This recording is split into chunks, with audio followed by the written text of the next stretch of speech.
It's close to half the birds are blue throat.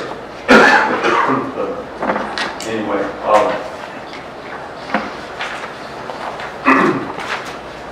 also, real quick, how we got here to this situation is, I'm real involved with a lot of national groups and some and clubs and all. I try to do a better job with my birds and try to encourage people to do a better job. To start with, I'm free fly. Eight of these birds are taught to free fly, and they go free fly. My definition is outside, unrestrained. And anyway, part of that is just taking better care of birds. We've kept birds outside now for over 5 years. There are obviously more cages and more birds, but anyway, we've tried to take better care of our birds. Part of this is me trying to encourage other people to do it, because the average macaw is kept in a cage that I personally think is way too small, and the cages that most of my birds are in are somewhere between 3 and 7 times larger than the industry standard. So that's kind of how we got here, because our birds, we're keeping them outside, we're free flying, so everybody knows they're there. Okay. Also, based on Officer Earhart's report, there's no health hazards from the birds. There was a letter from my veterinarian record saying that there's no danger to other birds, other animals, other people, I think. Anyway, I got a plan here that I'm going to share with y'all, because probably the bigger issue here than the companion animals are the complaints of noise. And so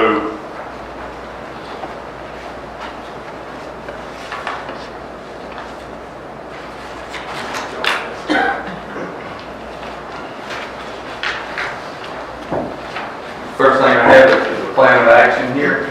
On the back side of that, read it at your leisure. If you want to read it now, is a real brief bio of mine about birds. You can see that my passion with agriculture is not just limited to my birds. I'm really involved with a lot of groups, do a lot of speaking, a lot of discussions. So anyway, real quickly, I'm going to go through my plan of action is, there are 2 sheds. Many people know it's at 408 Dookie Avenue. They're portable. I'm going to use those as a buffer and move those, and to buffer the birds on one side where I know at least 2 complaints have been. And I feel sure that will help reduce the noise. Also, I'll bring it up before we forget it.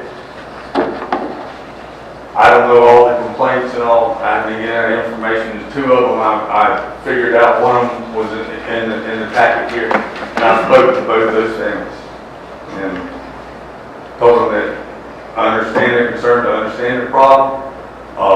One family, I took a sound meter over there, and understanding the sound is a little bit different, and the readings were different, and their concerns are justified, and I'm willing to address them and take care of them and communicate with them. So anyway, I'm going to move the 2 sheds, act as a buffer. I'm going to consolidate the cages, put them in one row. The reason I'm going to do this is easier to put an additional visual barrier or buffer there. Between all the cages, I'm going to put a visual buffer, not for sound, so the birds don't see each other. They're a little bit quieter somehow when they don't see each other. Originally, this was my plan that I was going to do 2 or 3 months ago, but when this came up, I just stopped. All I did was water and fed and kept them, and because there's no need doing anything else if we have to move in another direction. That'll be an easy fix. It was recommended to me by somebody who's an expert in sound to get the cages as low as possible. So I'm going to lower the cages 12 inches. They're raised down 3 foot, So I'm gonna raise them lower. The birds are happier, and I believe I've got them too low. They might even actually be noisier, and also they need to be up so we can cut the grass up under the cages, and also for security from if a possum or raccoon happen to get in there. Then on 3 sides of the cages, I call it aviary. I'm going to build a trellis on the outside. I'm going to plant some kind of vine, grapevine or something like that to call it the trellis on the inside. I'm going to put a material to reduce the sound.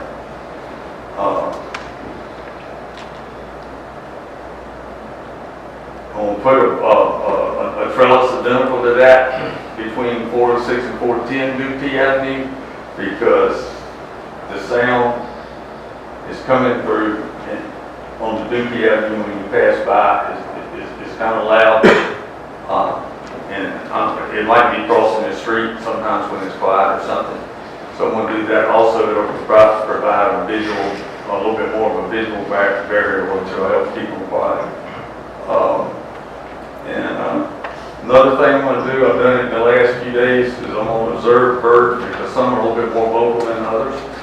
And I think y'all understood that when I said that one bird has got a good home on a farm.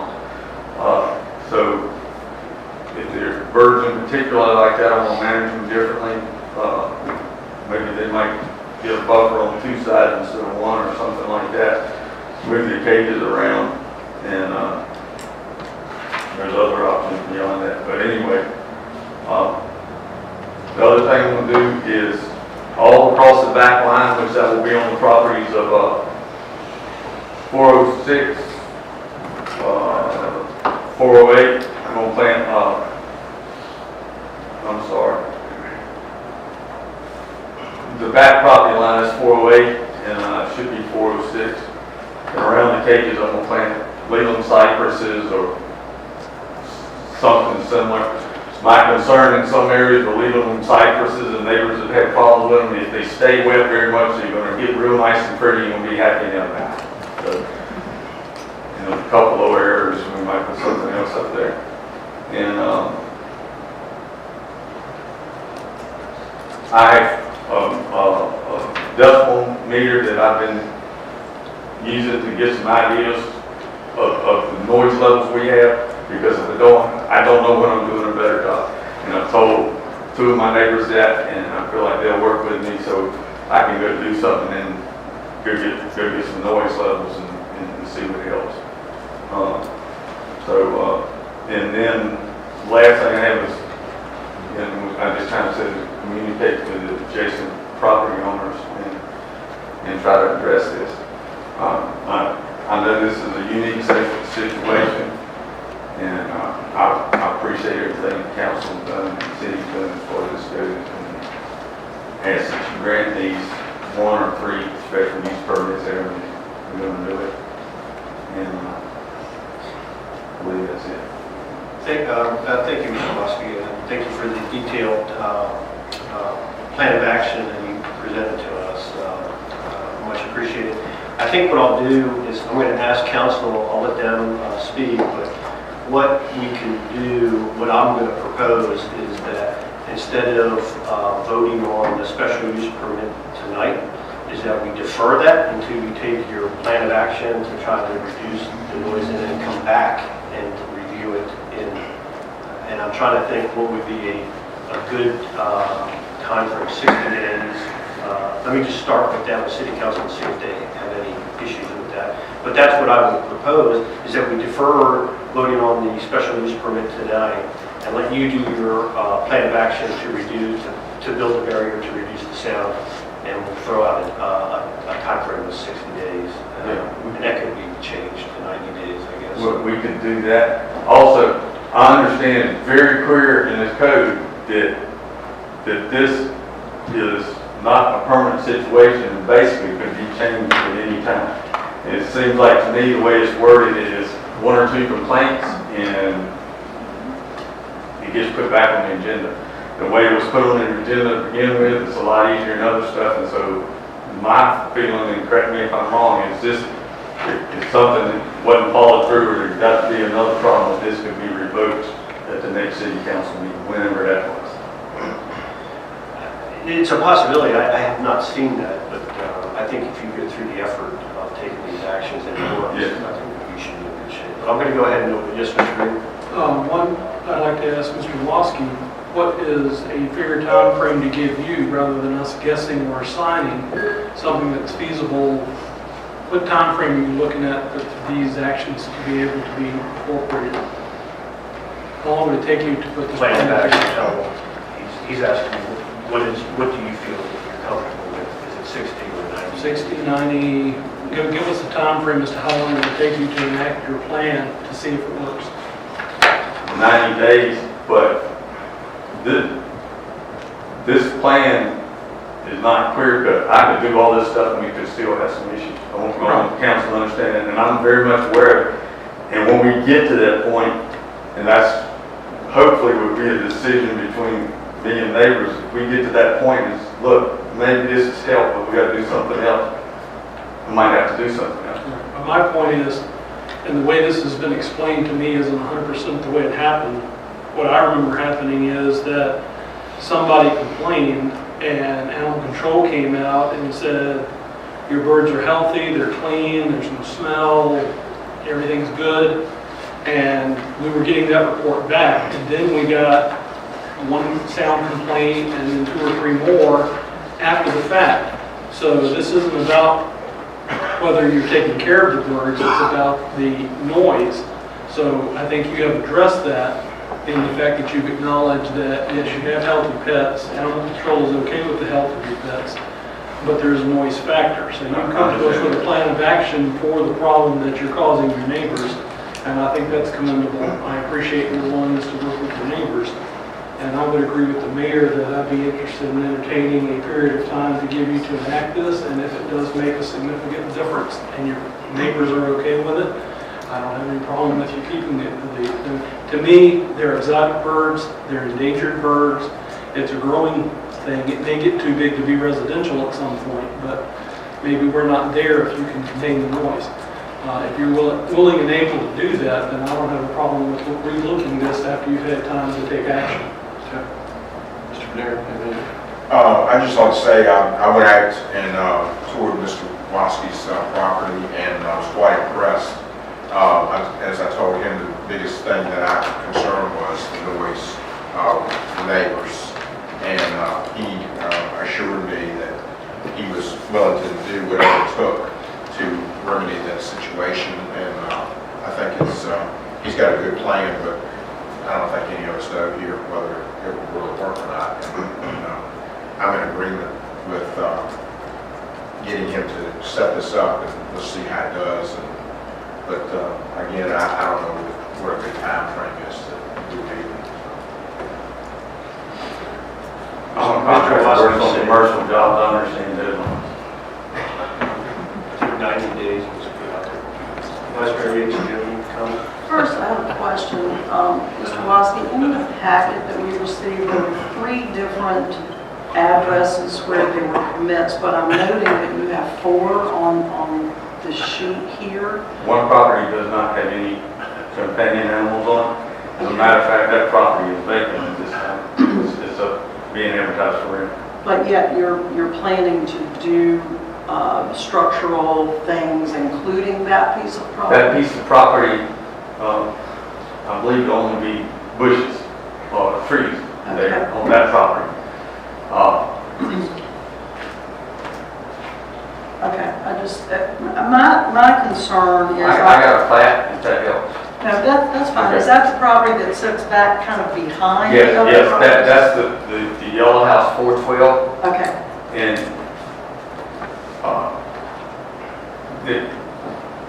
there are no companion animals there. okay. But the neighbor that has got I'm gonna say the biggest problem, because that's the way I feel it is with this, and I'm not saying biggest problem, I think there is a problem. The neighbor there, property line is directly behind 412, and that's why I'm gonna put bushes there. And I've offered him, there's something he thinks that it would do better there in his yard, I'll plant them in his yard.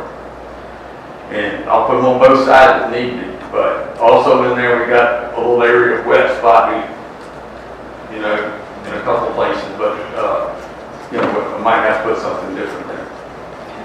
I do have some concerns. I did not visit your house. I did write you back and tell you that I wasn't going to do that.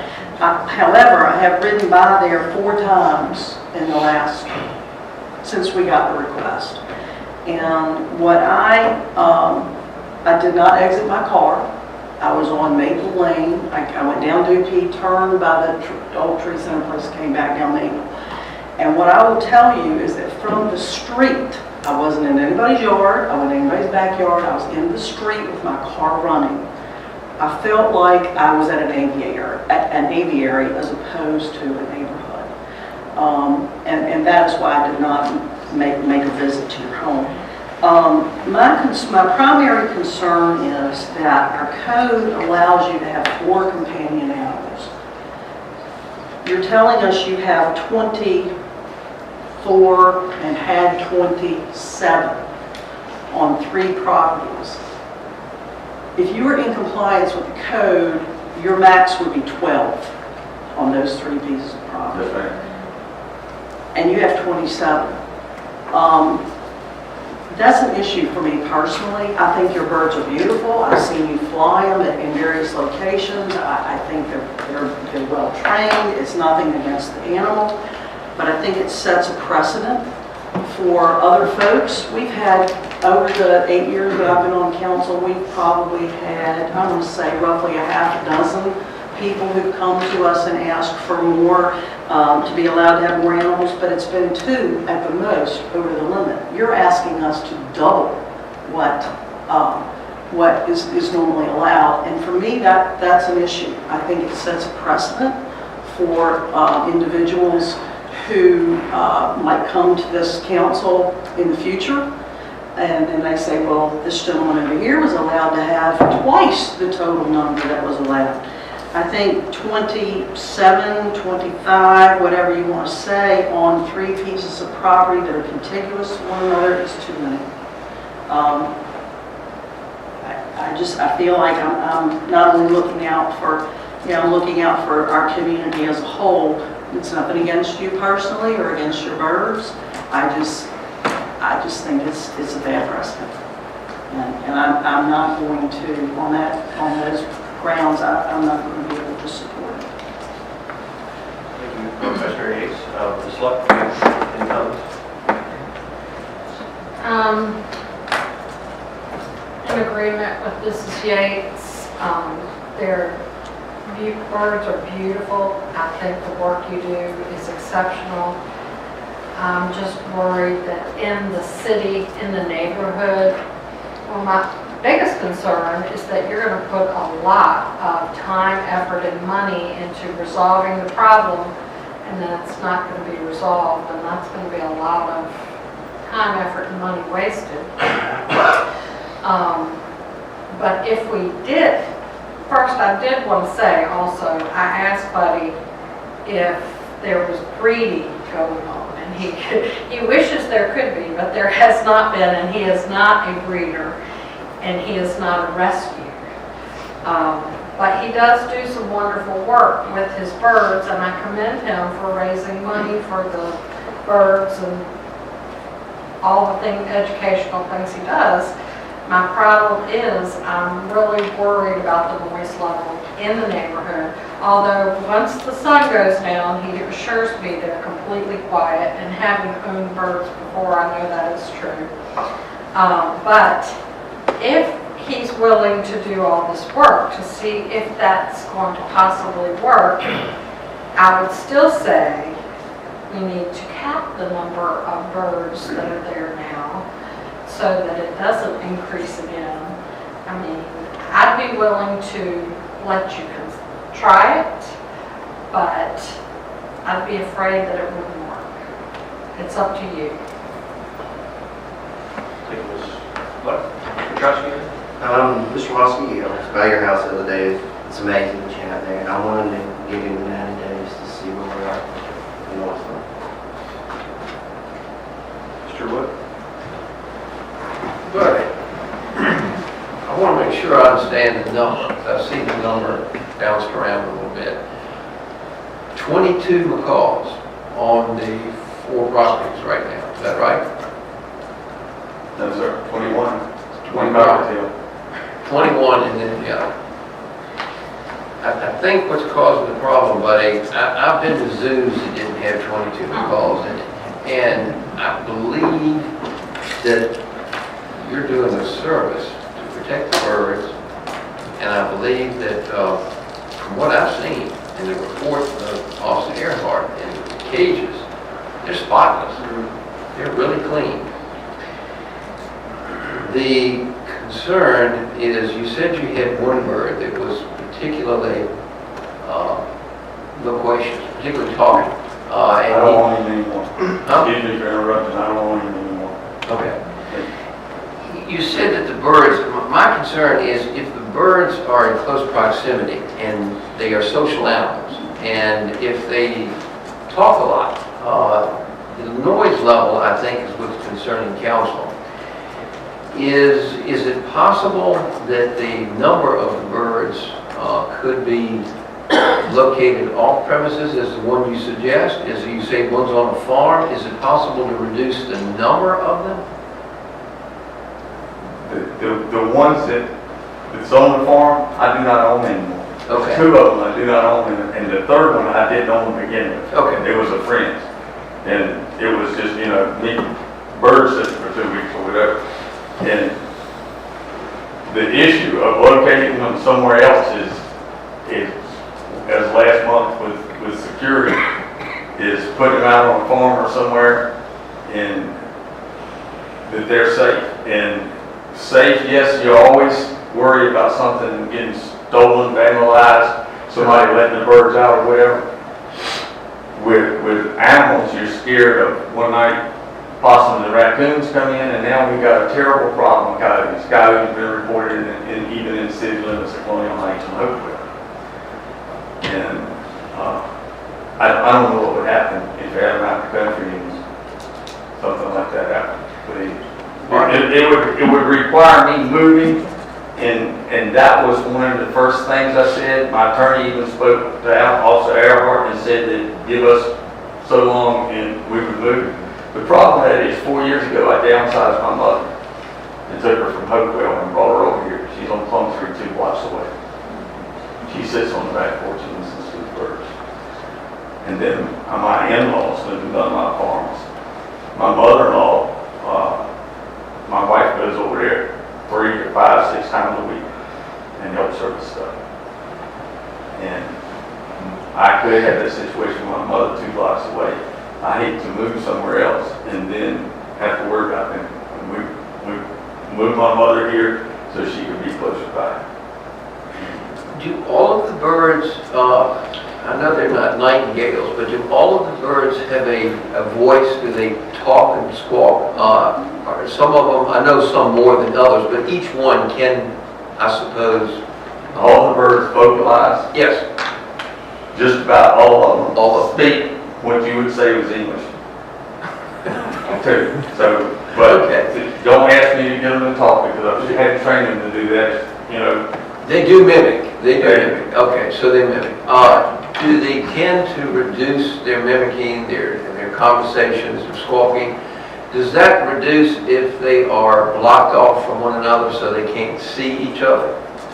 It helps some. It helps. Is that part of the strategy that you're coming up with to I was going to reduce do the that sound? originally, primarily with the prayers that are set up to breathe. They'll breathe better, and they'll tend to quiet down sometimes when they're blocked off. Right. But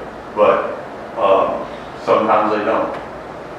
There's nothing concrete in this plan. I wish I could have taken it to an engineer and said, here, I'm a contractor, I read plans all the time, and then if he gives you something that just about always works, it's right here, I feel comfortable with it, I think it'll help.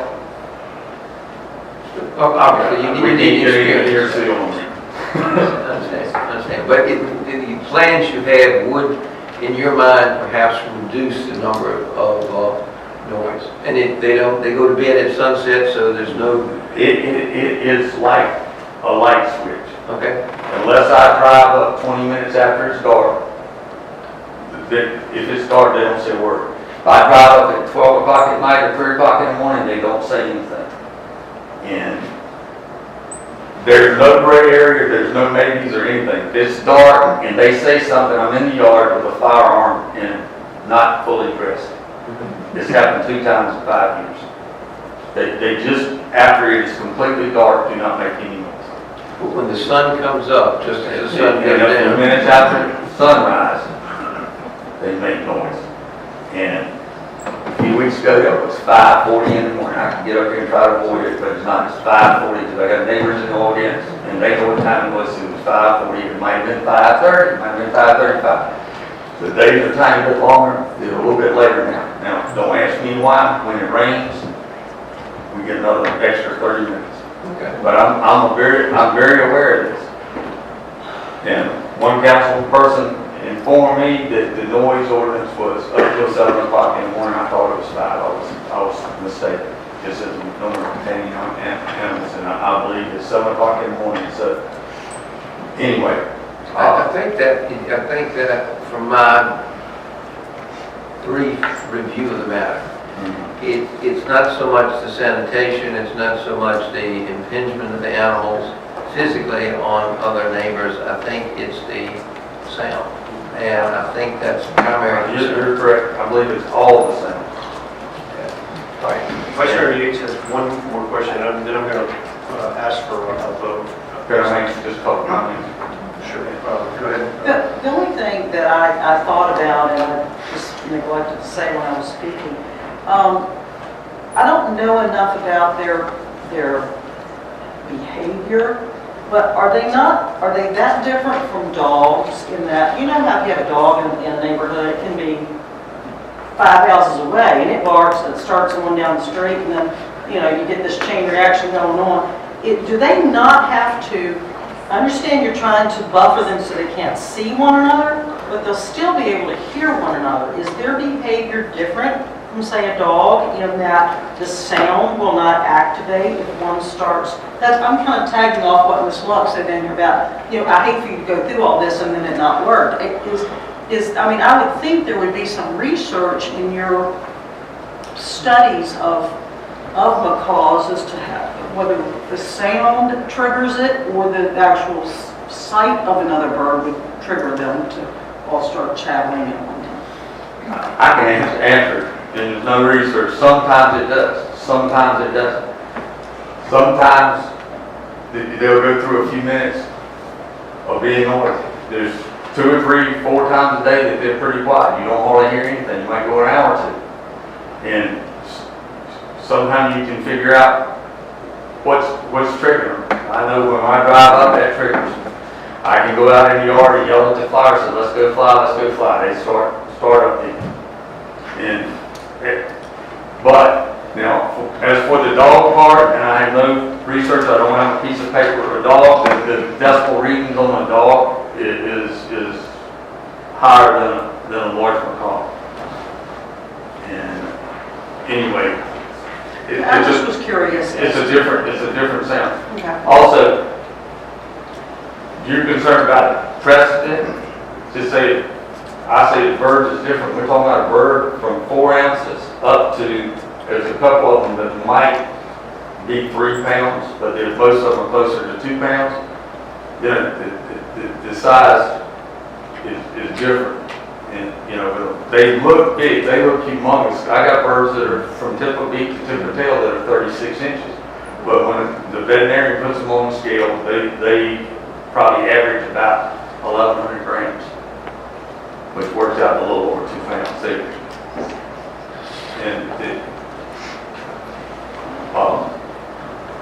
I'm willing to take the risk. Okay, so you want, let me just make sure we go to count. To give you 90 days to make the modification to reduce the sound. Mr. Green? Yes. Mr. Fanner? Yes. Ms. Block?